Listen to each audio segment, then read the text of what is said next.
What causes me to say, I know that I may be in eternity with you, worshiping Jesus forever, but on this issue, we are breaking fellowship and I'm done. Where does that come from? I think that comes from people who have approached Jesus as a civic religion, where Jesus is the mascot. He is not driving. He is simply helping to cheer us on in the thing that we think is most important, which is the victory of our conservative politics.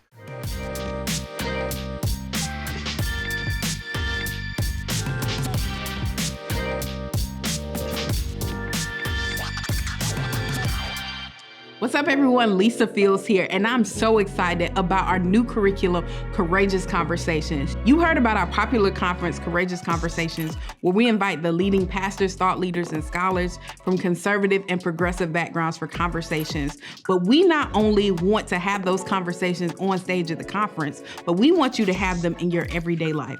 So we developed a curriculum for you to do just that. Courageous Conversations curriculum, the tools you need for the conversations in culture. You can get that today on Amazon or on our website at jude3project.org. Well, thank you for watching another episode of the Jude 3 Project podcast. As always, I'm your host, Lisa Fields, the founder of the Jude 3 Project. And today I'm joined by none other than the famous CHH rapper extraordinaire, Mr. KB. Welcome, KB. Wow. Thank you so much for having me. For those who don't know who you are, just tell our audience a little bit about yourself. Yeah, so KB, and that's a lowercase F famous. I'm Lifeway Christian Bookstore famous.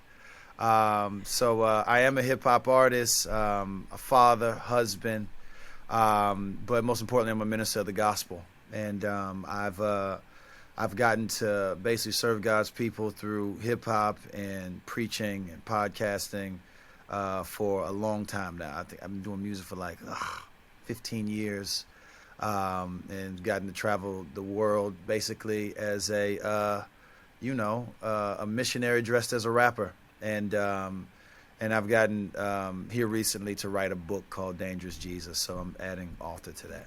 But that's a kind of snapshot of who I am. That's awesome. And we've already established before we hit record that I'm from the better city of Florida. Yeah. So bigger city. It is bigger. I don't know if we can say better. I'll give you bigger though. But we want to talk about today your book, Dangerous Jesus. Yes. Which is a very interesting title. Yeah. Why are you labeling Jesus dangerous? Yes. Great question. And that's what I wanted. I wanted this book to, I want the title to have some kind of poetry to it that, at least incite intrigue. Like, what do you mean by that?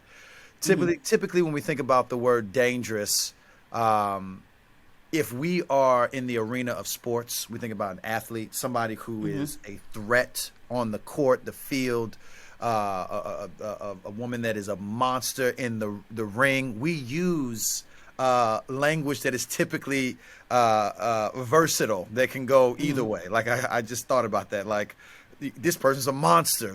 She's a problem, or he's a problem. When we think about the context of being a threat to the opposition, to be the one that when they step into the arena, things change.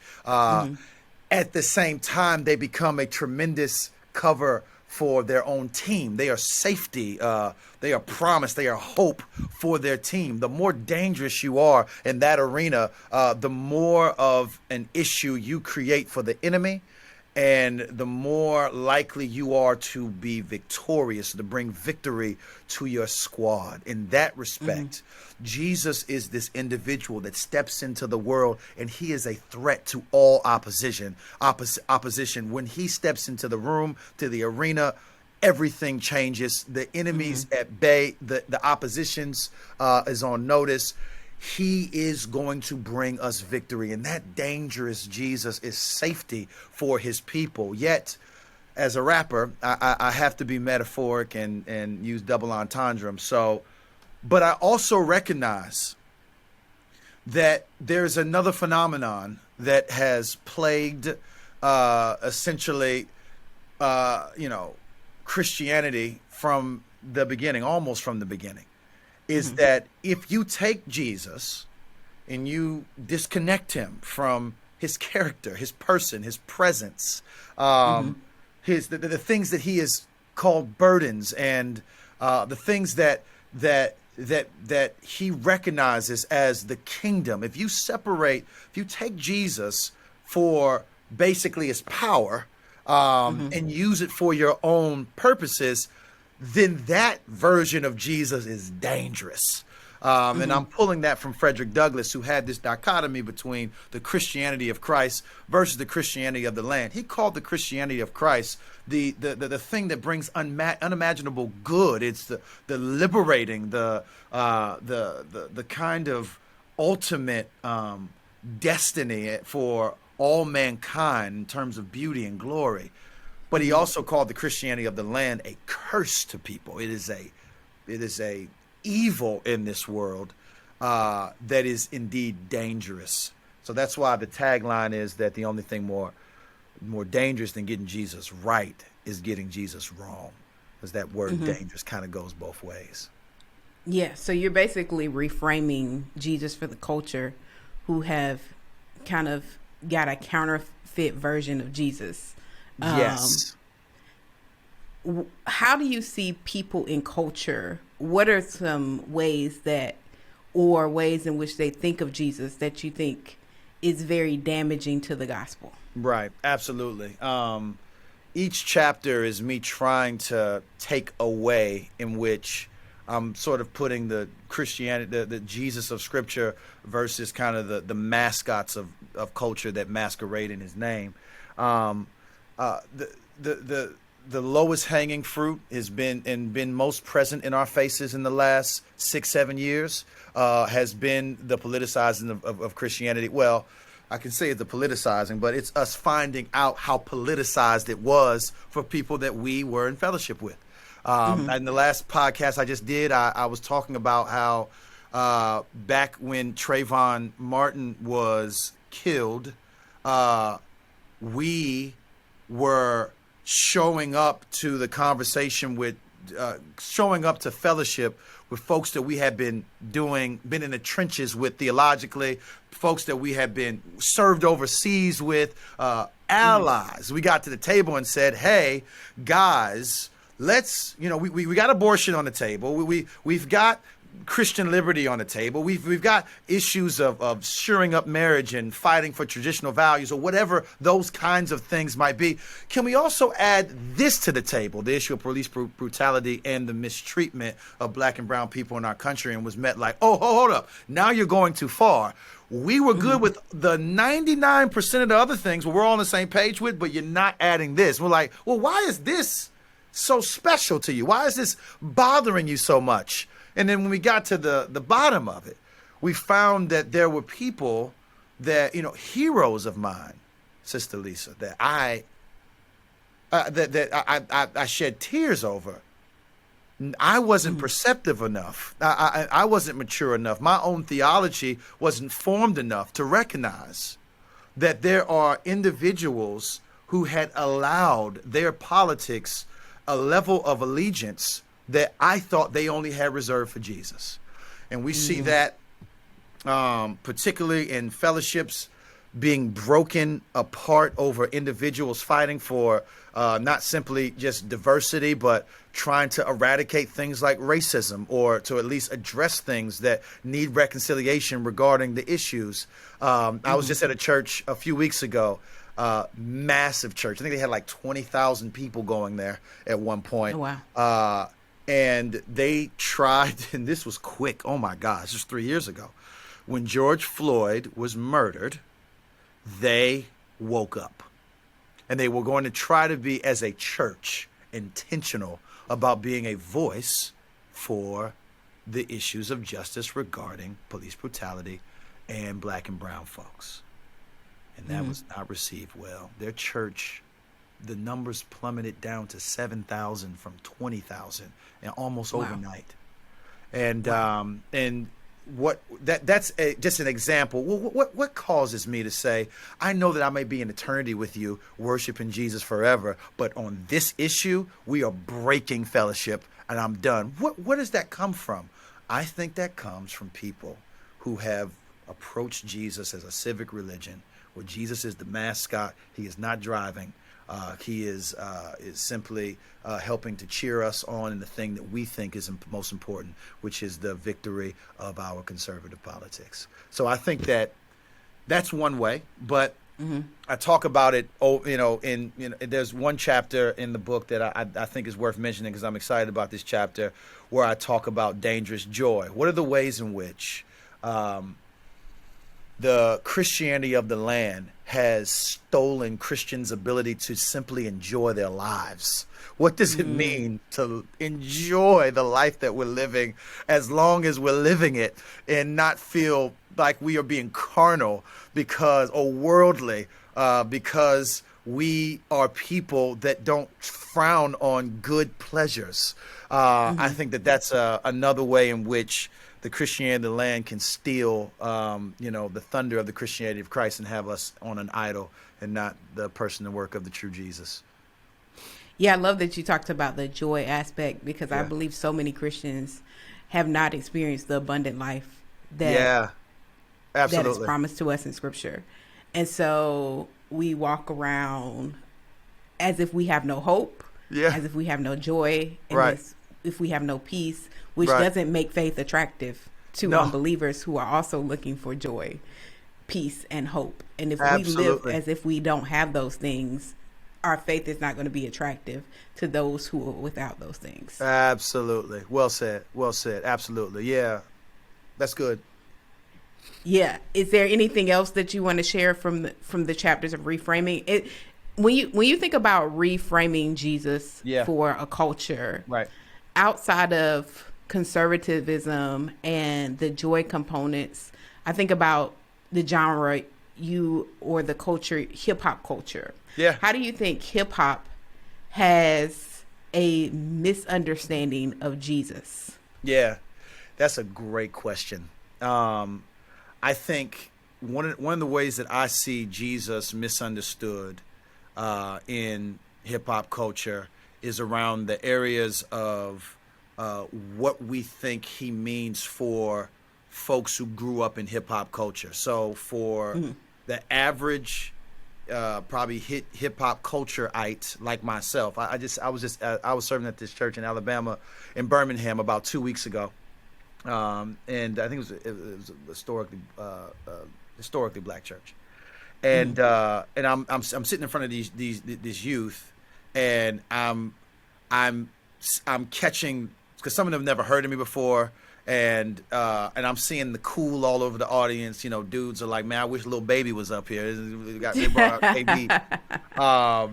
And I felt like the Lord was leading me to say, I think one of the things we need to answer for folks in our culture is similar to the work that we did on Native American reservations, is that in some ways, we don't see Jesus as for us.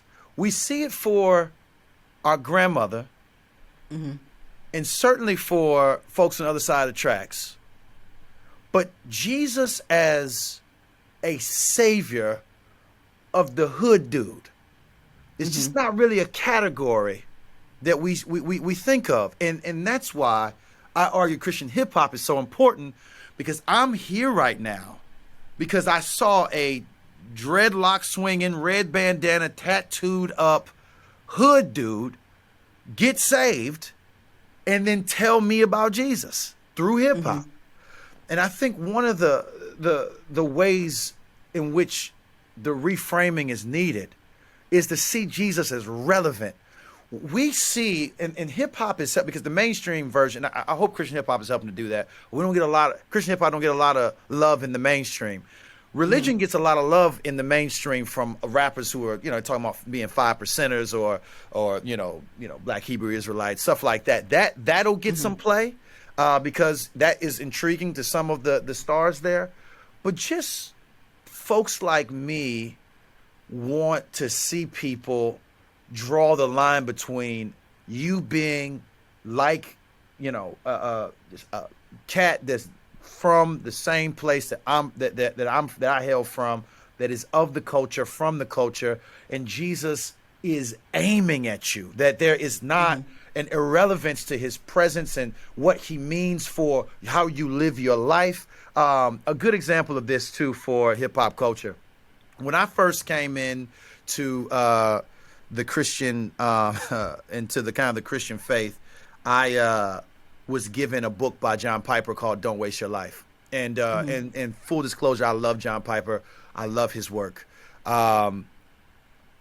We read "Don't Waste Your Life," and it was talking about how you should not become enamored with the American dream so that you forget that, you know what I'm saying, that the kingdom is the true dream. That's the dream for us and the glory of God. And they were talking about, like, people retiring and collecting shells and how much of a tragedy that is.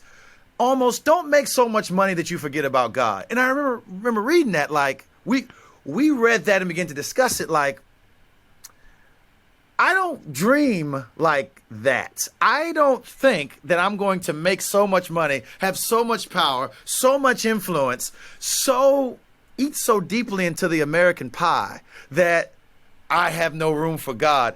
I'm trying to dream at all. Like, we don't have dreams. We don't have futures. And when you sort of show up about, basically trying to convince people that they've become too happy, joyful, and rich, they forget about God, of people that are living in abject poverty, the thing is that the Christianity becomes irrelevant to us. And and again, we segregate it to our grandmothers who needed some kind of, sky daddy to help them get through because they had no recourse. So where else would they go? And especially thanks to the civil rights movement was spearheaded by the black church. They're getting stuff done. I can see the relevance to them, but what's the relevance to us?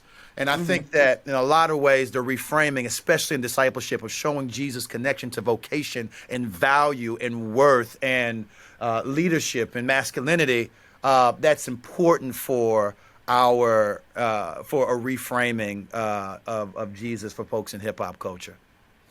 Yeah, that's good. When you said Sky Daddy, I immediately thought of Richie Fontaine on Instagram, because he says that all the time. Oh, is this Sky Daddy? but when I think about reframing Jesus in hip hop, I think about, like, DJ Khaled, God Did, and I was watching an interview he did recently with Jennifer Hudson, and she was like, "Where did that come from?" And he was like, he was having a conversation, and he got some difficult news, and he was like, "They don't believe in us." In only the way DJ Khaled can say. And he was God did. I said to myself, God did. And this whole, like you said, religion is attractive in culture, in hip hop culture, but the distance from Jesus seems to be the issue for many, that God is celebrated, but Jesus is almost like distance from, like, Jesus is considered dangerous to be connected to, going back to the title of your book. What do you think that gap is? Can you speak a little bit more to that gap? Because I think that's important. I think some of it is, that's a great question. I think some of it is spiritual, and some of it is simply marketing. A lot of people switching over and doing Jesus stuff. Kanye West is an anomaly. But cats, it's like career suicide. If you are taking hard stances on Jesus, it is often not something that is welcomed by your label and sometimes even by your fans. I remember with Chance the Rapper he kind of made that shift. I mean, God did something powerful in his life. And he started singing about it and rapping about it. And, obviously we were all excited about it. You could see the kind of writing on the wall that at some point, righteousness becomes irritating to people who don't want that around them. You kind of become a reminder.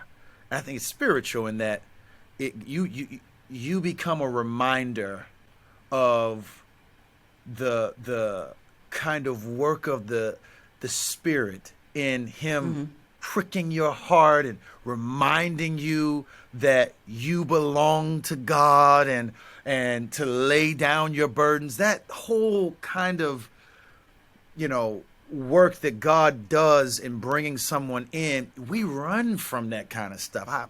You plug our ears to those kinds of things, and oftentimes when you stand somebody up, that it's okay for you to have a song or two, but make sure you have a lot of stuff happening in your life that is betraying what you said in that song. That makes us feel more comfortable. We feel more at home. We're more family in that scenario.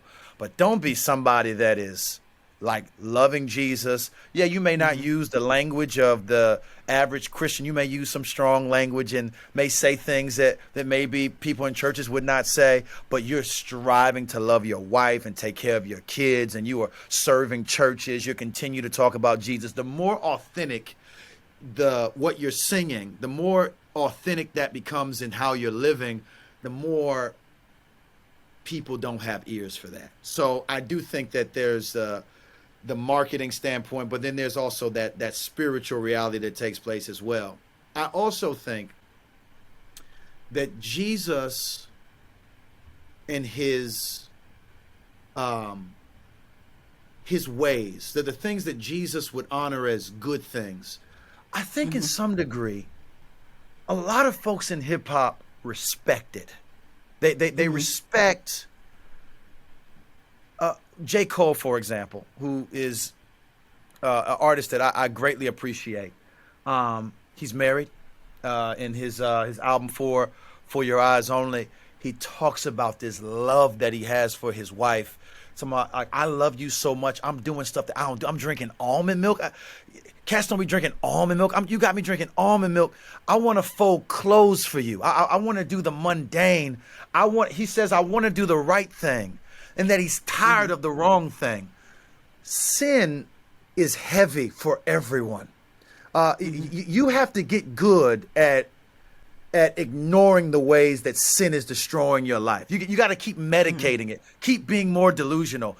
It's a bad master that is not rewarding. And I find more than not just with folks, you hear sprinkles of it in like cats like Kendrick or J. Cole, but in my conversations with folks in the industry who would be making 20 times get paid 20 times what I get paid a show, but would find a bit of jealousy from my life. That what does it mean to be level-headed, to not have to pop a Xan every morning, to have a woman that you trust? Not trusting women is a massive theme in hip-hop.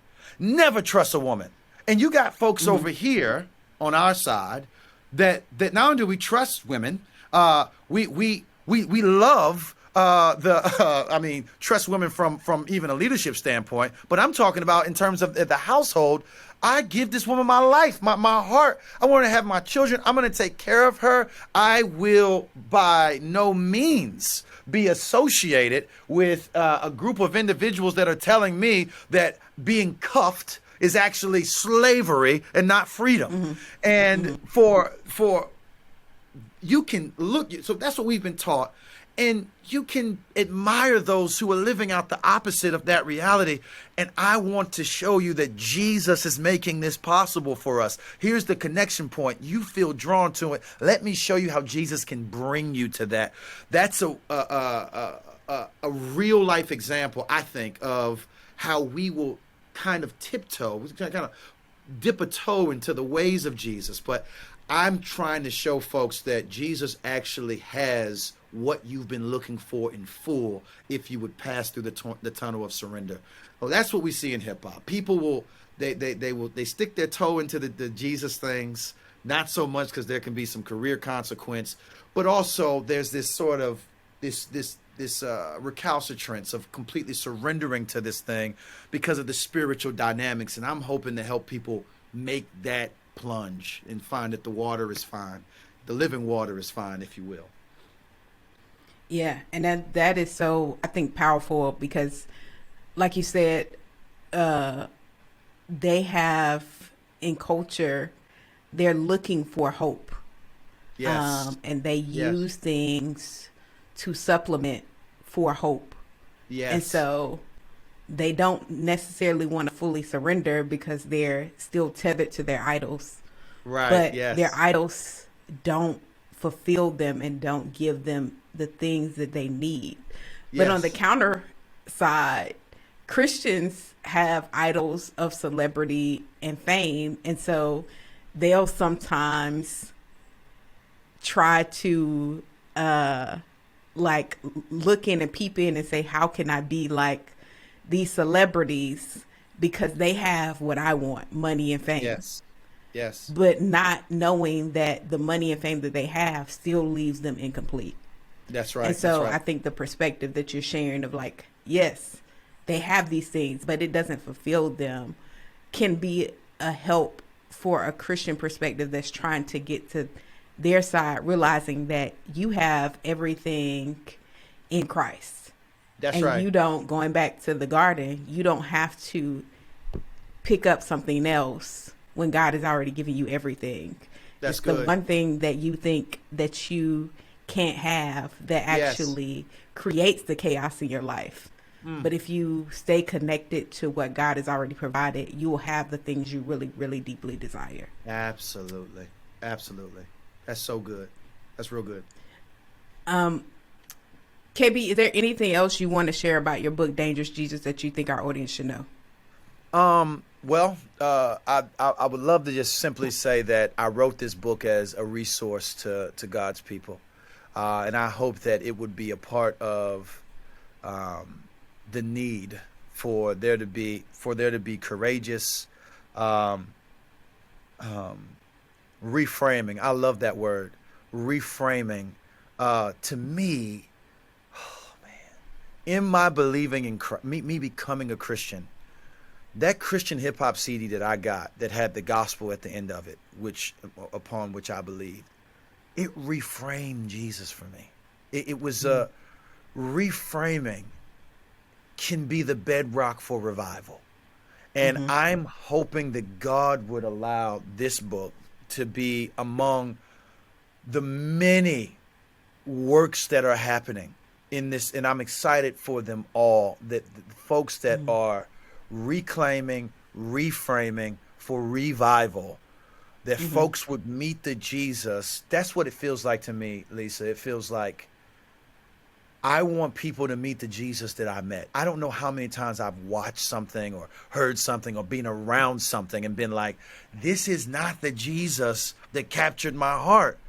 And I believe with all my heart that the Jesus that captured our heart is ruling and reigning at the right hand of the Father and is willing and ready and able to do powerful work among his people and in this world, if we would be surrendered to who he is and not who we imagined him to be. And I want this book to be in the list of, imperfectly for sure, but at least hopefully significantly, that this would be in the list of work that God is using to do that very thing, to reframe for the cause of his great name, and for the good of his people in this world. So that's why I wrote this book, and I pray that would be your takeaway.